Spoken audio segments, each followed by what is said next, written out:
to this lecture, Time is Money, How Land Banking Constrains Housing Supply. This is based on a paper that's now published in the Journal of Housing Economics, and I'll link to that below if you want to read the whole paper in more detail. Let's get started. Typically, the supply of new dwellings is conceptualized by economists in much the same way as they conceptualize the production of any other good and service. A downward sloping demand curve with response to price, and an upward sloping supply curve that arises due to the rising marginal costs, marginal input costs of additional supply. In the housing market, there's a specific interpretation in that the flatter the housing supply, the more elastic it is, the more responsive it is, and that is due to input costs. And one of those input costs is land. So for example, rezoning a lot of land reduces the amount of land needed per dwelling. If you rezone for high density, that can reduce the costs, flatten that supply curve. On the right, you see an inelastic supply where the price rises if you try and add to the stock of dwellings, or the input cost rises. And so for a given demand shock, the price will rise and the stock will grow more slowly than an inelastic city.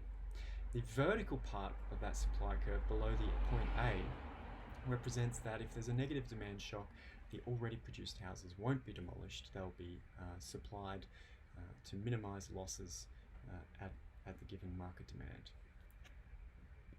So under this model, which has been made famous by Ed Glaser and various other authors, you can see in this Journal of Economic Perspectives paper from 2018, their example of the downward sloping demand curve, this optimal capital Q star, which is the stock of dwellings in an area, and the kinked supply curve here, S, which they say can be flat at the marginal production cost. The implications of this model are as follows. If the rent, little r, is greater than the land and construction cost times the interest rate, little l plus c times I, and all possible housing that meets this condition is constructed. Okay, and it comes from the profit function that the rental income minus the construction and land cost inputs are your profits, so you expand production until you maximize profits, and that means where the marginal change is equilibrated. The logic here, because of that profit function, is that any reduction in development costs, a reduction in C, increases the number of sites across a region where development is profitable and hence increases development.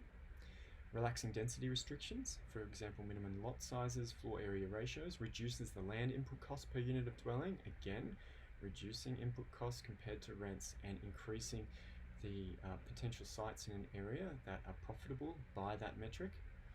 And the argument is that, well, planning regulations can create vast amounts of low-cost housing supply, and that any new housing opportunities created that meet this supply condition, where the rent exceeds the interest on the input costs, will be immediately taken up.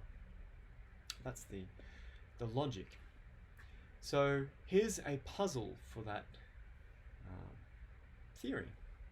Land banks, which I say are the undeveloped sites held by housing developers that meet the supply condition but are not yet development, are considered to be inventory in this type of model. They are costly to hold and they're minimized as much as can be. They're only held as much as time-consuming planning controls require them to be held, because in this model, once you're profitable, you accelerate your housing supply as quickly as you can to get to that equilibrium point. So what we should be seeing is that land banking only occurs if there are costly time-consuming planning controls, and that otherwise the inventories of land banks are minimized. It's a neat little test of the theory. And of course, plenty of housing developers will make this very claim. All of the developers who are listed want to get that land onto the market as quickly as possible. They want to produce as much supply as possible, but the whole system is rigged against it, says the CEO of the property lobby group, the Property Council of Australia. Stockland is a large listed housing developer in Australia, and their CEO said that it's costly and inefficient for developers to hold inactive land. So they're reiterating the logic that Ed Glaser writes in the journal Economic Perspectives and that most economists think about when they think of housing supply. So the predictions, as I mentioned, are that inventories are minimised while the flow of new sales is maximised because all profitable developments are taken up as quickly as possible. If there are large inventories, then that's only because of planning approvals, and they will be minimised after planning approval. So even if we observe large inventories, we should be able to observe small inventories that are approved. They should be minimised then, because once you're through that hurdle, then you should be accelerating supply as much as you can. We should also see that when a region increases the zoned planned stock, now that's a cumbersome phrase, but what it means is that the total number of dwellings that can be built by upzoning land, by rezoning from rural to urban, for example, changing that stock of potential dwellings that meet this profitability criteria should see a rapid increase in the rate of new home production, as we expect. And we shouldn't see voluntary delays to production because these are costly, so they will be rare. So what do we need to do to start unpicking this development process and testing if the predictions of the model hold when it comes to land banks? Well, the way I see it is this, okay? The process of getting undeveloped land to housing stock is that there is a residual planned stock. So if we look at this bucket on the left, this is all the dwellings that can be built on land that is zoned for dwellings and where that profitability criteria holds. Whoops, I'm paused. I'll just close that. So that's the residual planned stock. And that's affected by upzoning. Yeah, so you can now build in all these new sites, different types of dwellings, and by price growth. So it makes residential values outbid other types of uses for some land where there are two alternative uses, and that gets you that bucket. Now these buckets are just arbitrarily sized to help you understand they're not relatively equal. The idea here is that this upzoning and price growth to change the size of that residual planned stock is a regulatory decision when it's, except for the price growth, which is a market outcome. And so regulators can change that bucket. Okay, housing developers can't really do a lot to do that. Okay, so the blue lines are decisions by housing developers and the orange lines are decisions by regulators. And so that size of that stock is mostly a regulatory decision. The next step is to get from that stock approvals through the planning system. And these approvals are a joint decision. And why do I say that? Because regulators only respond to development applications that are made. They can't force landowners and developers to seek approval and start developing. They can only approve or deny development applications that are made. So that arrow is an orange and blue arrow because the developer decides when to seek approval, what type of approval to seek, something that complies or something that doesn't comply, and the regulators then can approve, delay, add conditions, whatever the case may be. So they can vary that flow if they slow it down, for example. And lastly, out of that approved stock, all the decisions are the developers through their sales and construction decision. After you've got approval, there is no regulatory barrier for you to just build, own, sell, whatever. So that next blue line is all a developer decision. And typically in Australia, for example, the conversion of approved housing into existing housing is sales driven. What do I mean by that? I mean, for example, if you're building an apartment building, you will require a certain number of pre-approvals before you trigger your construction. So you'll be led by how quickly you can sell into how quickly you construct and create new housing stock. I call it a build to order model. Okay, there aren't a lot of housing developers going and building high-rise buildings willy-nilly without at least 30, 40, sometimes 50% pre-sales. So that's the decision process, and the standard model, the static economic model that we quickly looked at, compresses all this. It says there is no process, the adjustment happens instantaneously. If upzoning and price growth occurs on the left here, then immediately everything flows through this system to fill the existing housing stock bucket. So the question is that what we observe in the data? So what sort of data can provide us insight to whether inventories of land banks are minimised to accelerate lots through this process, or whether they are not and there's something else going on?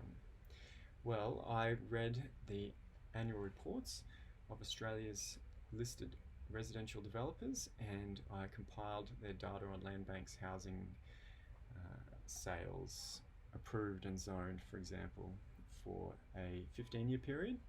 That's 8 developers for 15 years. Some of those annual reports weren't available, so some have slightly less data. I also have a database of all Queensland planning approvals, the stock of approvals, the lapses, the certifications, and the yield from zoned land. So I have data for the whole of Queensland on the size of all those buckets at every quarter.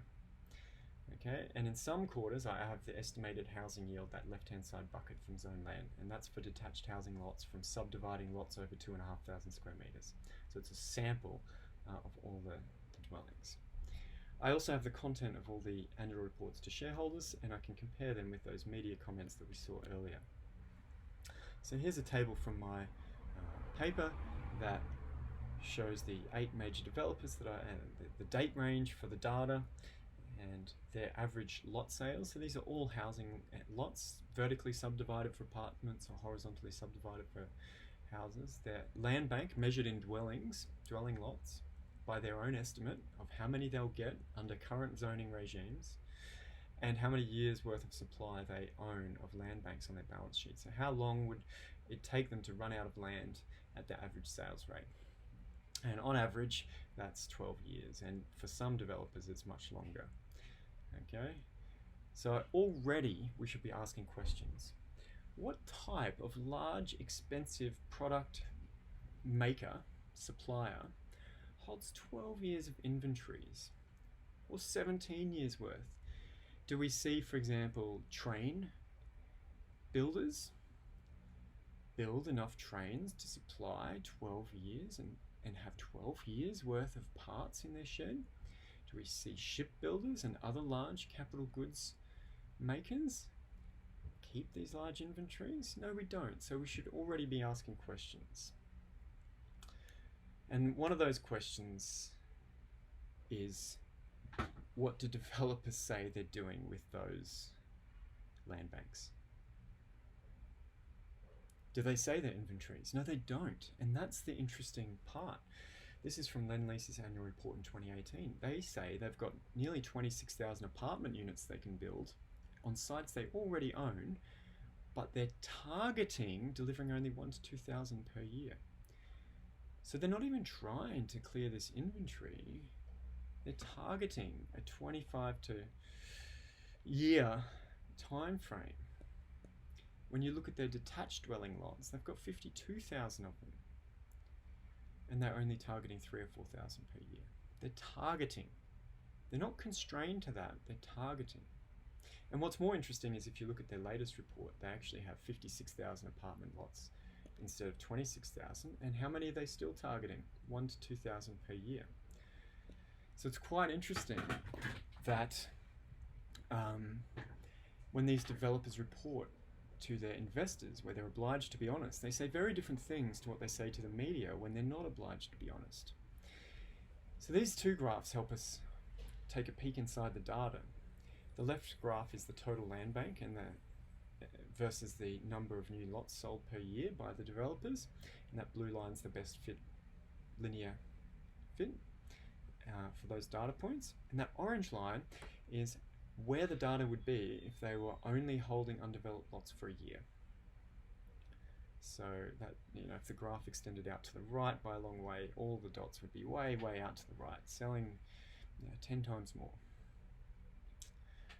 In fact, 12 times more on average, because they have 12 years worth of supply. Now, the question then is, well, planning, the planning system's terrible. It can take years. Surely this is just a behaviour that's done in response to the planning system. After you've got approved sites, yeah, sure, it's zoned, and maybe we haven't sought an approval. Maybe there's some things we're planning to do that take time. But after it's approved and it's started selling, and it started construction, then they should sell very quickly. And yet, if we look at the right-hand graph here, this is the same information, but only for approved subdivision lots remaining. So this is the number of lots remaining in a subdivision that's already approved and subdivided and had at least one sale. And you can see that the difference in slope between the orange line, which is a 1 year's worth of inventory line, and the blue line is actually nearly the same. It's like 9.5 years instead of 12 years. So even after approval, there's a decade's worth of delay on these, and you can see it quite clearly. Look at these few dots at the top. 20,000 lots in these subdivisions, selling 500 a year. 5,000 lots selling, between 0 and 800 per year. In fact, there are some here that have 2,000. Look at these ones on 0 lots per year. How can you explain that? Well, the way developers report can give us some insights. And they never say that land banks inventory, or where they do, they sort of explain it away. So it's not really an inventory; it's a capital balance. And you can see, because they can sell residential lots without having to build them and get money for it. So they sort of treat it as a capital asset that they have to manage. That's on their balance sheet. And that provides some really good clues as to what's going on. So what about the other data? We had that Queensland data. On the left, this is that Queensland data. So the planned stock, that's the yield of stock of detached housing lots that comply with the current zoning. And this is for southeast Queensland. You can see that there were 400,000 housing lots that you could get by subdividing sites over 2,500 square metres and complying with the plans in 2014. And that's fallen over time because these lots have been subdivided and produced. But if you look at the annual output of lots, it's only 3,000 on average out of 360,000 on average in this sample of the data. It's less than 1/100th per year of what is there. And in fact, it's been rising despite the decline in the planned stock. So they seem unrelated. And in fact, if you do a regression where detached housing lot production is the dependent variable and the planned stock is the independent variable, you do find that negative relationship in the data. You also find that the land price seems to be quite predictive, and there's variation in this data between councils and different locations. So that's where we get the variation to do this type of regression, and you can see the land price there having a positive relationship with lot production. And here's the data, same type of thing as earlier. So but now what we're doing is we're looking at the approved bucket, not the planned. These are already approved. And so on the left graph here, on the x-axis is the stock of approvals, and on the vertical axis is the lot production per quarter. And the orange line again is where the data would be if you only held your approvals for 1 year, this inventory that you didn't want to hold very quickly. You would manage it to be only 1 year at most. But in fact, the data is way over to the side there. We've got here approved stock in some councils of 15,000, selling 500 a year, so that's 30 years of approved stock.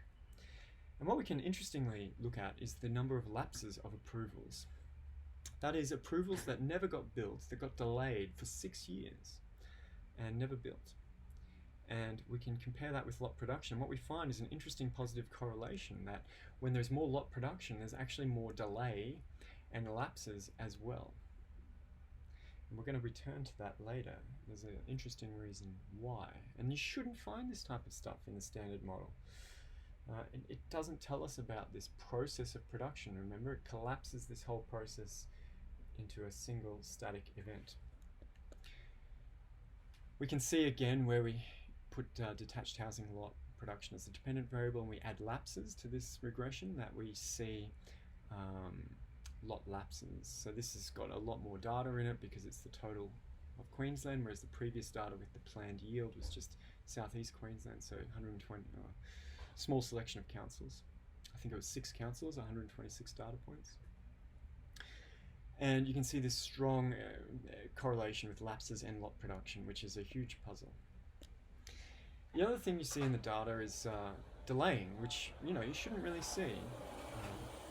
Staging is an obvious delay tactic. If you've got a large subdivision, why would you own all that inventory of housing lots in your second, third, fourth, fifth stages rather than sell it off to someone else who can build those stages in parallel to your stage? That's just delaying, isn't it? Gaming sunset clauses, which I'll explain in a second, but that's another delay tactic. Putting options contracts rather than joint ventures, for example, to purchase sites, because you would want to get as quickly as possible into those sites rather than have an option to delay or never commit. Reducing sales volumes rather than prices. Of course, if you're producing at the maximum as assumed, you would just keep your sales volumes going so long as your price exceeded your input costs, and you would let prices fall because it still exceeded your input costs. And of course, these letting approvals lapses, which also can involve renegotiating and putting subsequent approvals in. Gaming sunset clauses. So there's a contract deadline on pre-sales, and if you do not build your building by the time that deadline happens, you're not obliged to complete the contract. So if you're a housing developer that's building a building during a price boom, you can delay your construction completion so that you can pull out of your pre-sales that were committed to at a low price and resell in the current market at a higher price. And that's one of the dodgy practices that regulators are trying to combat. You can also see that a lot of other researchers have stumbled onto the idea that selling homes faster means prices have to be lower, and that the logic of housing developers is to maximize prices even if it means delaying. Now, I'm not saying they're doing anything wrong. Housing developers are doing the exact right thing to make money. And this has always been true. This is not something new. All I'm saying is that the behaviour doesn't correspond to the accepted economic theory of housing supply, and therefore we should be thinking quite differently about our theory of housing supply. Here's, for example, a couple of developers and the number of homes they've sold in each year, and you can see Lend-Lease selling less than 2,000 one year and 7,000 the next year. And that dotted orange line there is the price growth nationally for housing, and you can see there's a bit of a correlation there. So they seem to be selling into rising markets and delaying in falling markets, which is, again, not something you can observe in the static standard model. So let's move to the next part of this talk, and that's how we explain what's going on here. And I think there are four elements to understanding what a housing lot that is undeveloped actually is and what is being maximized. And the static model just says it's an input cost like any other, but in fact, land held on the balance sheet is a capital asset, and an increase in the value of that land is equally important to profits. It doesn't matter if I'm a shareholder whether I get value from the value of the land going up or from cash flow. These are both additions to the balance sheet.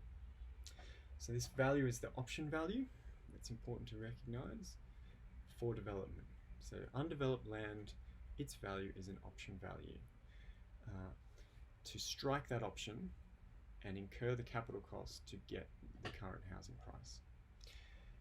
The highest and best use of that undeveloped land changes with price, and hence its option value changes. So for example, if price rises, I can change my planned subdivision to something that is more dense, and hence that's more valuable per square meter than the less dense subdivision.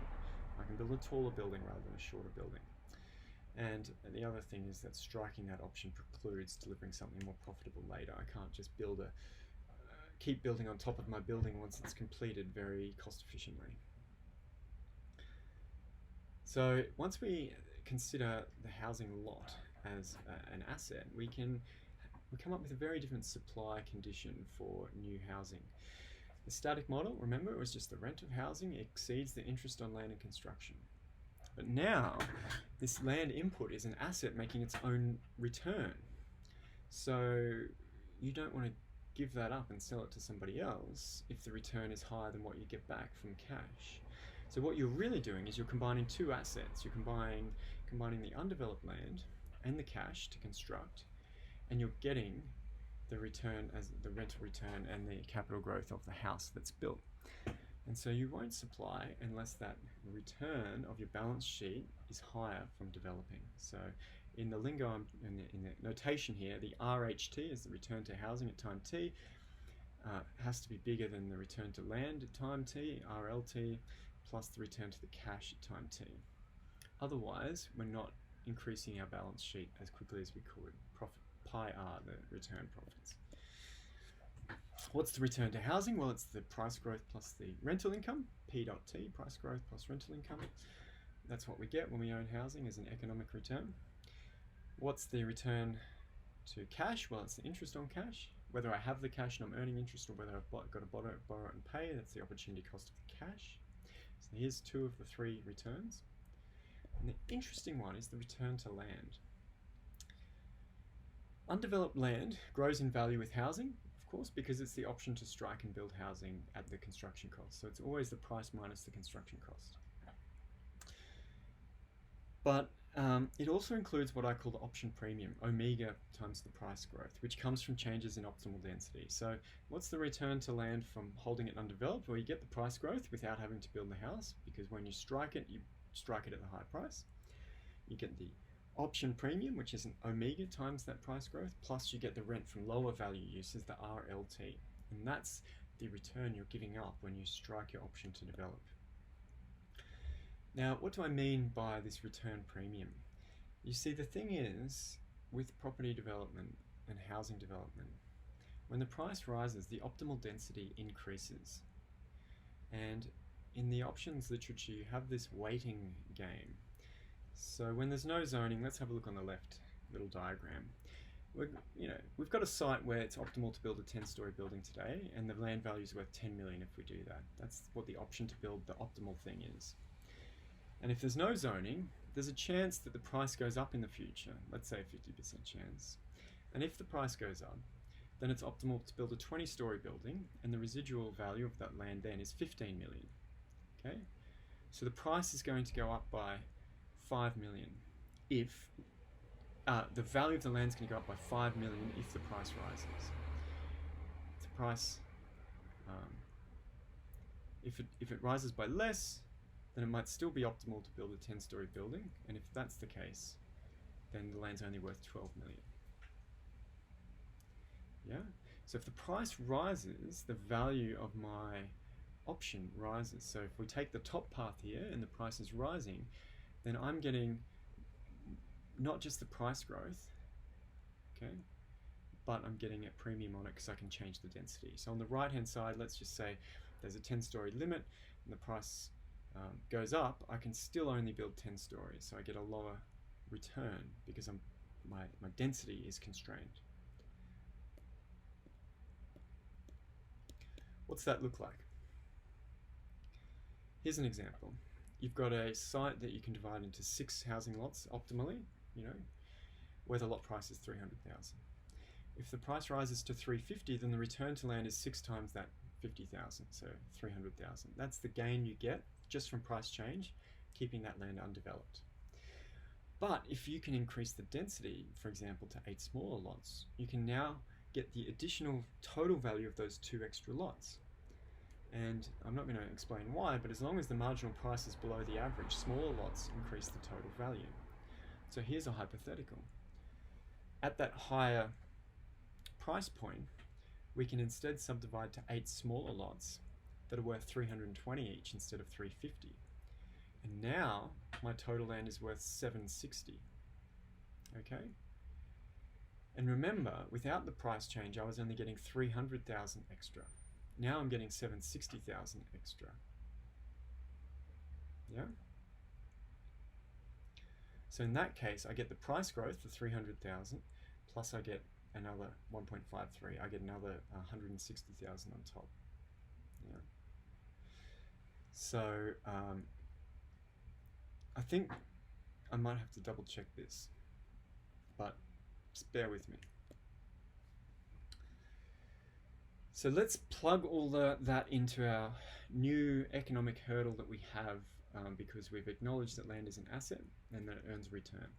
So the return profits, pi r, the return from housing, this first term, price growth plus rent, minus the return to land, price growth plus omega price growth, that option premium, plus the rent, plus the cost times I. And we simplify that out, and we get this hurdle condition that if the rent to housing exceeds the rent to land plus the construction cost input plus the option premium, then it's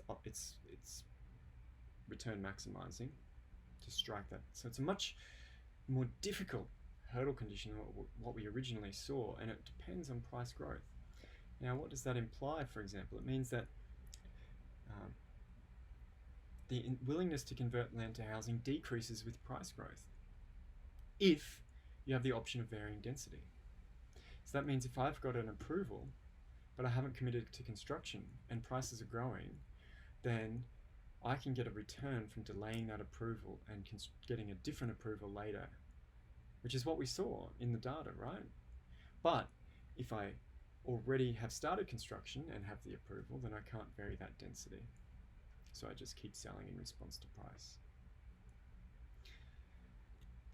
Planning combined, omega to 0. What do I mean by that? I mean that if you set a density limit, then that delay to waiting can be removed. So you might find adjacent areas where one has a density constraint and one doesn't, the one with the density constraint is developed more quickly than the one without. So that's sort of in keeping with what other people have seen in the data.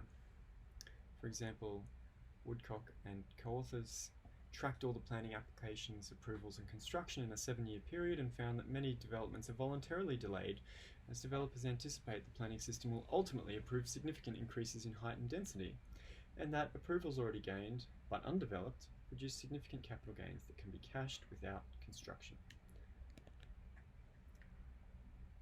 So what do we conclude from this journey through the data, through the land banks, through the Queensland planning data, and by reconsidering land as an asset rather than input cost?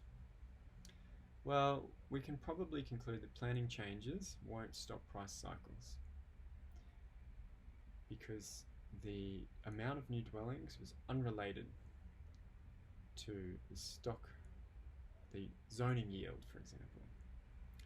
The direction of any effect on supply is ambiguous. For example, removing density controls can make it more profitable to delay than accelerate housing, and that happens in many dynamic models such as that of Murphy. So I think what it really does is says that the standard way of understanding housing supply is far from complete.